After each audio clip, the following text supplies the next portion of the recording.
Hadis yang selanjutnya adalah hadis yang disebutkan oleh Imam Bukhari juga, ada di situ di footnote, di situ disebutkan tentang riwayatnya. Man ata'ani, kata Nabi SAW, man ata'ani faqad ata' Allah, wa man asani faqad asa Allah, wa man ata' amiri faqad ata'ani, wa man asa amiri faqad asani. Barang siapa yang taat kepadaku berarti ia taat kepada Allah, dan barang siapa yang durhaka kepadaku maka dia telah durhaka kepada Allah. Artinya semuanya harus diikuti karena ini perintah sang pencipta Allah.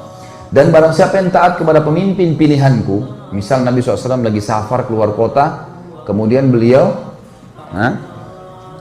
menitipkan Madinah kepada salah seorang sahabatnya, atau beliau mengirim pasukan, ditunjuk salah satu jadi pemimpin perang, maka harus dipatuhi. Siapa yang patuh pada pemimpin yang aku tunjuk, dia telah patuh kepadaku. Siapa yang maksiat, durhaka pada pemimpin yang aku tunjuk, maka dia telah maksiat kepadaku. Saya kasih contoh. Seorang sahabat Nabi bernama Amr bin As radhiyallahu anhu. Tahu ya? Orang ini dulu musuh Islam. Setelah dia masuk Islam 3 bulan, Nabi SAW membentuk pasukan untuk menyerang salah satu suku Arab yang memang dasarnya mau menyerang Madinah. Suku ini suku besar. Amr bin As baru masuk Islam 3 bulan, oleh Nabi SAW dijadikan pemimpin perang. Dia jadi pimpinan perang, komando perang. Dan di dalam pasukan itu ada Abu Bakar, ada Umar, ada Uthman, ada Ali, ada Talha, ada Zubair, ada sahabat-sahabat yang mulia nih. Tapi Nabi SAW tunjuk Amr bin As, harus dia jadi pemimpin. Dan pimpinan perang, teman-teman, kalau sudah ditunjuk nggak boleh dimaksiati. Dia bilang berhenti, makan, pulang, perang, harus dipatuhi. Ini sabda Nabi SAW, siapa yang mentaati pimpinan yang aku tunjuk, dia taat padaku. Siapa yang maksiat, maka dia maksiat kepadaku. Teman-teman sekalian, waktu itu pasukan dikirim, tempatnya jauh, musim dingin. Zaman dulu orang kalau musim dingin hangatin diri. Dan teman-teman kalau tahu, saya subhanallah waktu hadapin musim dingin di Madinah karena 7 tahun di sana. Kalau musim dingin dan kita pergi ke daerah padang pasir, teman-teman, luar biasa, menusuk ke tulang. Dingin sekali.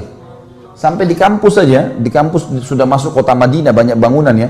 Itu kalau kami mau tidur, biasanya saya dulu pengalaman gitu sama teman-teman, selimutnya didudukin dulu. Angatin dulu. Kalau enggak kayak ditusuk-tusuk sama pisau. Panas. Dingin sekali. Apalagi padang pasir nih, luar biasa. Waktu itu dingin sekali. Apa instruksinya Amr bin As? Jangan ada yang nyalakan api. Nggak boleh ada yang nyalakan api. Umar bin Khattab tahu, ini Amr bin As ini, kalau bahasa kita anak kerucu nih. Baru masuk Islam 3 bulan mau ngatur-ngatur gimana nih? Dan dulu musuh Islam ini. Amr bin As ini perlu antum tahu ya radhiyallahu anhu. Beliau yang diutus oleh Quraisy ke negeri Habasyah untuk menjemput Ja'far bin Abi Thalib dengan teman-temannya kembali ke Mekah baru untuk disiksa. Tapi dia masuk Islam di tangannya Najasyi. Kaget dia, kok Najasyi raja itu bisa masuk Islam? Akhirnya dia belajar, dia masuk Islam gara-gara itu. Kata Umar, hai Amr, dingin. Kau larang bakar api, gimana ceritanya nih? Kata dia, instruksi kok nggak boleh bakar api. Coba bayangin, Umar bin Khattab ini satu kali di box Amr ini bisa mati. Orangnya tinggi besar. Emosi Umar, tapi ditinggal.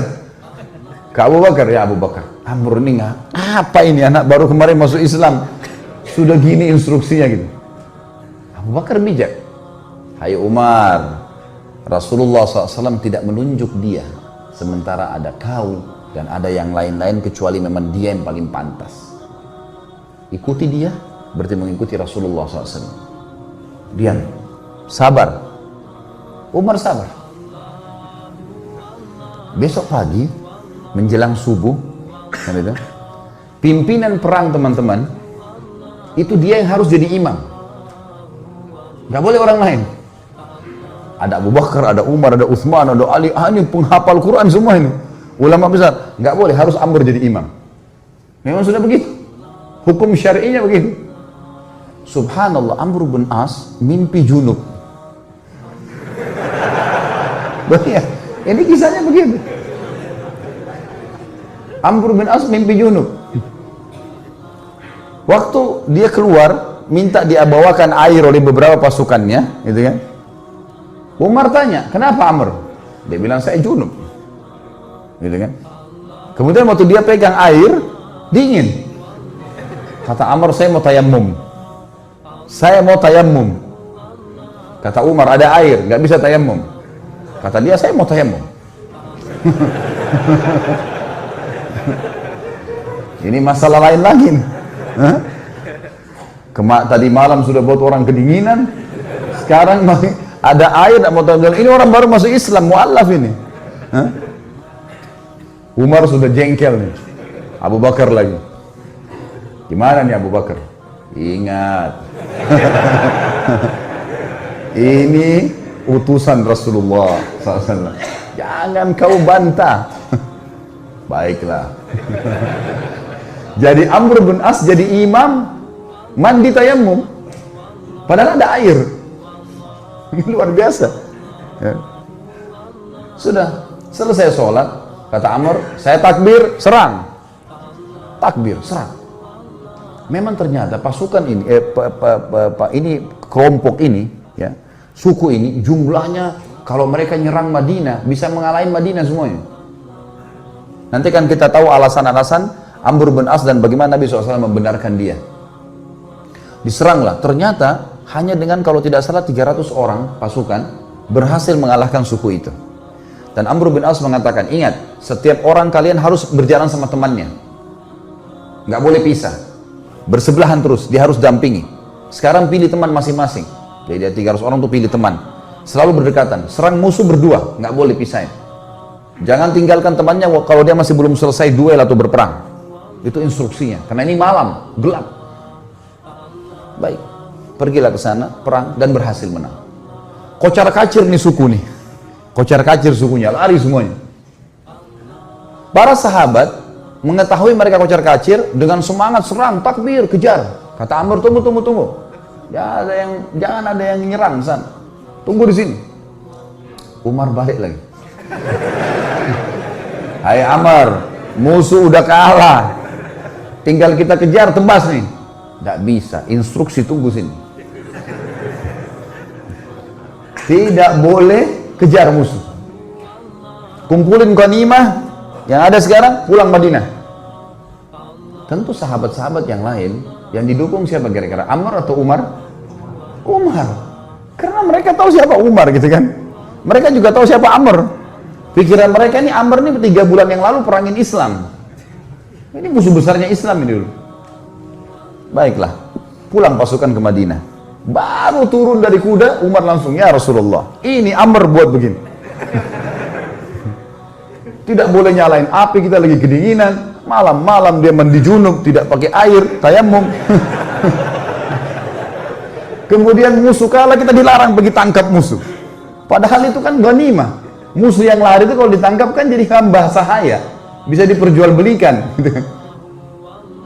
Lalu Nabi SAW tanya di depan mereka semua, hai Amr, keluhan sudah sampai kepadaku, apa jawabanmu? Ya Rasulullah, pasukan suku yang kita serang ini adalah suku yang jumlahnya, kalau semua berhasil menyerang Madinah keesokan harinya, habis kita nih.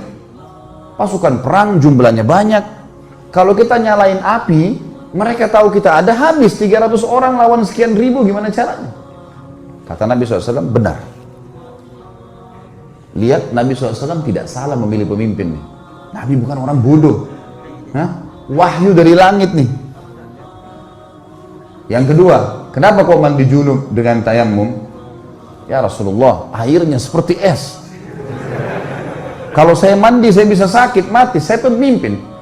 Kalau saya sakit, saya pimpin perang. Instruksi Anda, saya pemimpin. Nggak bisa, udara dingin di padang pasir. Maka saya tayammum. Kata Nabi SAW, kau benar. Umar yang tadinya marah, redam. Yang ketiga, kenapa kau biarin orang pergi, nggak ditangkapin? Ya Rasulullah, 300 orang. Lawan sekian ribu orang pasukan ini. Kalau kocar kacir pasukan saya, nyerang sana sini nangkap, kita akan dikalahkan pasti. Mereka bisa tahu jumlah kita, tapi kalau kita ngumpul kelihatannya banyak. Dan target kan ngalahin mereka. Mereka sekarang sudah takut dan mereka gelap tidak tahu jumlah pasukan kita. Ngapain kita nyerang-nyerang sana? Toh ganimanya sudah ada. Target sudah tercapai. Mereka kalah, nggak usah buru-buru itu. Kata Nabi SAW, kau benar. Abu Bakar balik ke Umar. Nah, sudah tahu?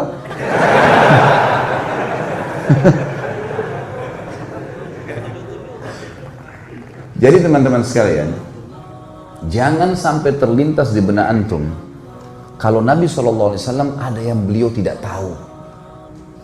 Ini Nabi SAW ini yang kita tidak tahu beliau sudah tahu. Bukan cuma di sini, di surga sudah diperlihatkan.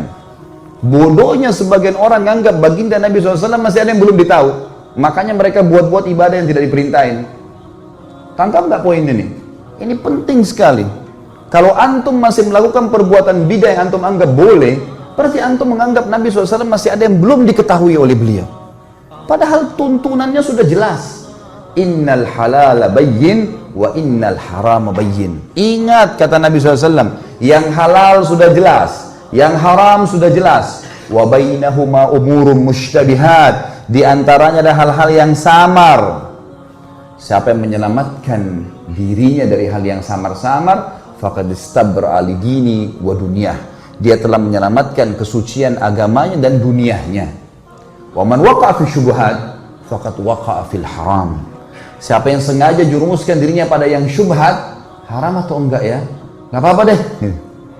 Maka faqad waqa'a fil haram. Dia telah jurumuskan dirinya pada yang haram. Artinya enggak ada tengah-tengahnya. Halal atau haram? Syubhat berarti haram. Jelas agama Allah. Orang yang jerumuskan dirinya pada yang syubhat berarti jerumuskan adalah haram, seperti pengembala domba yang membawa domba-dombanya ke ladang yang luas, rumputnya lebih tinggi dari domba-dombanya dan dia tidak tahu domba mana yang dicuri oleh serigala. Kita nggak tahu ini halal atau enggak, lalu kita jerumuskan diri untuk apa? Jadi agama sudah sempurna, nggak butuh tambahan-tambahan. Banyak hal yang membuat umat Islam sekarang berselisih teman-teman.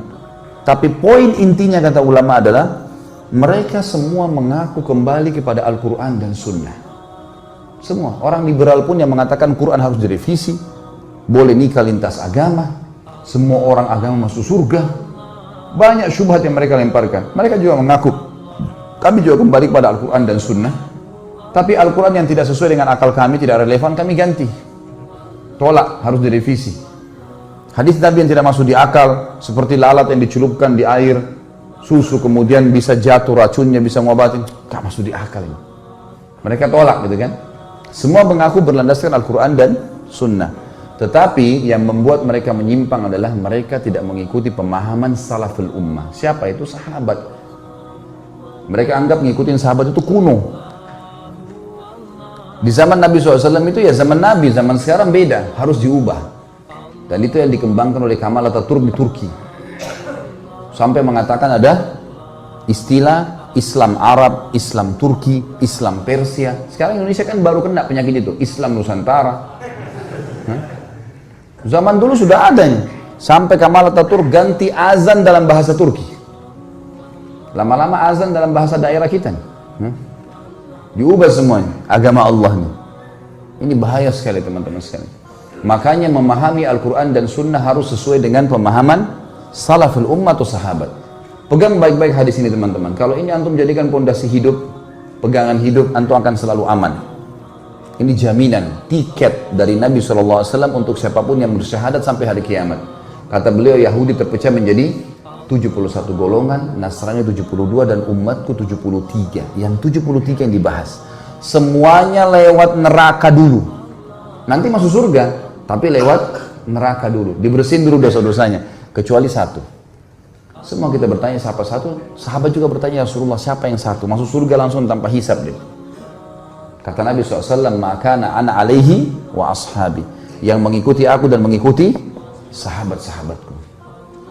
Inilah teman-teman yang dikumandangkan oleh teman-teman yang mendakwakan dakwah salafiyah dan dakwah sunnah di Indonesia, yang selalu dikatakan aliran sesat, aliran keras, wahabilah segala macam. Padahal mengajak kepada perkataan para sahabat dalam memahami Al-Quran dan Sunnah. Karena nggak boleh sembarangan. Al-Quran turun pada zaman mereka. Nabi SAW sebutkan hadis zaman mereka. Allah.